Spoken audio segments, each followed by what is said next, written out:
نظر آپ کو اسلام آباد لیے چلتے ہیں جہاں پر بلوچستان کے ایشو پر قومی کانفرنس جاری ہے اور قاضی حسین احمد خطاب کر رہے ہیں۔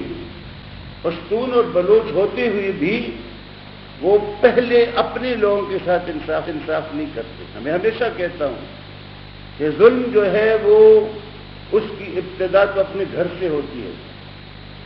ایک ظالم آدمی اگر وہ بلوچ ہے تو سب سے پہلے اس کا ہاتھ جو ظلم کا بڑھ سکتا ہے، اس کا پنجے ستم وہ اپنے بلوچوں کی طرف بڑھتا ہے۔ اگر وہ پشتون ہے تو اس کا پنجے ستم سب سے پہلے اپنے پشتونوں پر پڑتا ہے۔ اگر وہ پنجابی اور سرائکی ہے اور سندھی ہے تو اس کا پنجے ستم سب سے پہلے اپنے لوگوں پر پڑتا ہے۔ اور ہمارے مسائل کا ایک بہت بڑا حل یہ ہے، جہاں ظلم ہے اور جو نظام ہے اور جن لوگوں کے ہاتھوں میں ہے، اپنے لوگوں کے دوست نہیں ہیں، اپنے لوگوں کے حقیقی نمائندے نہیں ہیں۔ میں یہ بھی عرض کروں گا، سارے انبیاء اور ساری کتابیں اللہ رب العالمین نے اس لیے بھیجی ہیں کہ لوگ انصاف پر کھڑے ہو جائیں۔ قرآنی آیت ہے، لقد ارسلنا رسلنا بالبینات وانزلنا معهم الكتاب والمیزان لیقوم الناس بالقسط۔ اللہ فرماتا ہے سارے رسول، سارے نبی، ساری کتابیں میں نے اس لیے بھیجی ہیں کہ لوگ انصاف پر کھڑے ہو جائیں۔ انصاف ہوگا، لوگوں کو حقوق ملیں گے تو کوئی بھی اپنی اس ملک سے علیحدہ نہیں ہونا چاہے گا۔ مجھے یقین ہے کوئی بلوچ نہیں چاہے گا کہ وہ پاکستان سے الگ ہو کر پھر آپس میں لڑ پڑے اور وہاں بلوچ اور پختون کی لڑائی شروع ہو جائے، وہاں بروہی اور بلوچی کا سوال پیدا ہو جائے، وہاں ہزارہ اور بلوچ اور پختون کا سوال اور بروہی کا سوال کھڑا ہو جائے، یا وہاں قبائل کا مری اور بگٹی کا سوال کھڑا ہو جائے۔ کوئی بھی نہیں چاہے گا کہ اس طریقے سے ہم مسلسل بٹتے رہیں آپس میں اور دست و گریبان ہوتے رہیں۔ تمام لوگوں کی ضرورت ہے، پشتونوں کی بھی، قبائلی عوام کی بھی، جن پر ظلم، جن پر بمباری ہو رہی ہے۔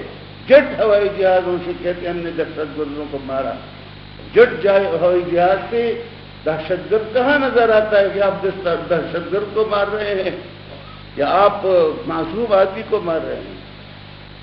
جٹ ہوائی جہازوں سے بمباری ہوتی ہے، وہاں ڈرون حملے ہوتے ہیں۔ میں اس لیے عرض کرتا ہوں، پاکستان کا مسئلہ ہے مجموعی، جو سندھ کے اندر شروع ہو گیا ہے، راستہ غیر محفوظ ہے۔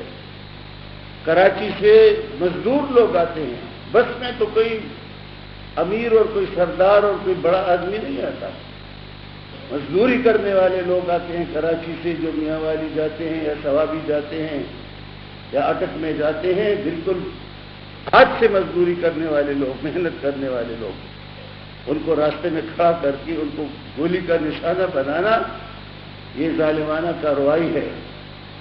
اسی طرح اگر مذہبی بنیاد پر بھی ہو، اس طرح جنگیوی صاحب نے کہا، بس کو کھڑا کر کے آئیڈینٹیفائی کر کے، چاہے وہ بلوچستان میں ہو چاہے وہ کوہستان میں ہو، جہاں بھی اس طرح کی ٹارگٹ کلنگ ہے مذہبی بنیادوں پر یا لسانی بنیادوں پر، یہ ظالمانہ حرکتیں ہیں۔